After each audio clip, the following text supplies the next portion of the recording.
Ang RAH-66 Comanche ay isang napakalakas at advanced na stealth attack helicopter na idinisenyo para maging mas mahusay kaysa sa karamihan ng mga helicopter ng panahong ito.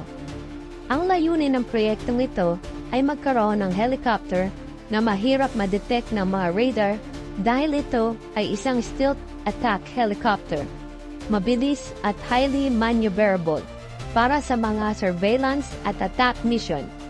Narito ang ilan sa aspeto na nagpapakita ng taglay nitong lakas. Una, stealth capability. Isa sa pinakamalaking kalakasan nito ay ang pagiging stealth o hindi madaling ma-detect ng radar. Dahil ito sa kanyang special design at materialis, mahirap ito makita ng mga kalaban gamit ang radar, infrared sensor o heat-seeking missile. Ikalawa, speed at maneuverability. May kakayan itong umabot sa bilis na 324 km per hour o may katumbas na 201 mph na mas mabilis kumpara sa karamihan ng mga attack helicopter.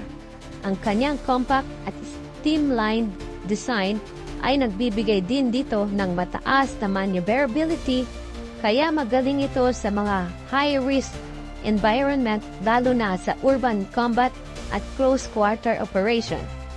Ang design nito ay para maging mabilis at madaling ikutin kahit sa mga masikip na lugar. Perfect para sa mga high-risk combat environment. Ikatlo, advanced weapon system. Meron itong 20mm chain gun na nakakabit sa ilalim ng helicopter, kaya kayang magsagawa ng mabilis na fire support. Internal weapons bay para sa iba't ibang uri ng missile, tulad ng Hellfire missiles at rocket system. Ang internal design ng weapon base ay bahagi ng stealth feature nito dahil kapag hindi ginagamit, nakatago ang mga armas para hindi ma-detect ng radar. Ikaapat, advanced avionics. Mayroon itong cutting-edge navigation at targeting system na nagbibigay ng mataas na accuracy. Kayang-kaya nitong mag-operate sa lahat ng uri ng weather at condition, kahit sa gabi o sa mga lugar na maraming kalaban. Bagamat advanced at promising ang teknolohiya ng Phantom Comanche, hindi ito natuloy sa mass production noong 2004.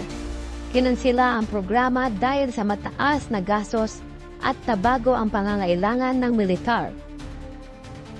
Ang RAH-66 Comanche ay itunuturing na isa sa pinaka-makapangyarihang at technologically advanced helicopter noong panahong ito.